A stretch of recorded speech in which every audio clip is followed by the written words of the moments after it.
kompetensi 5KSI namanya.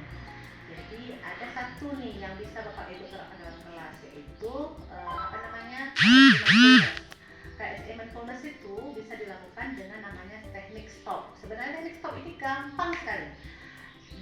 Bisa kita lakukan, sering kita lakukan, cuman bahasanya aja mungkin kita nggak kenal. Stop itu kan ada 4 huruf ya. S itu stop, berhenti, kemudian O itu observe, rasakan, kemudian T tadi ya, take a breath, ambil nafas. O itu observe, rasakan, dan kemudian P itu proceed. Kemudian kita keluarkan lagi. Jadi kan sering Bapak Ibu kita suruh anak-anak cepat tarik nafas anak-anak, kemudian kita suruh keluarkan. Itu kan sering kita lakukan ya. Cuman biasanya itu di pembelajaran olahraga, bukan di kita. Cuma untuk sekarang kita diharapkan di dalam pembelajaran itu kita terapkan itu STOP tadi, stop tadi. Jadi apa tujuannya? Tujuannya adalah untuk anak-anak ini bisa menghadirkan dirinya penuh dalam pembelajaran.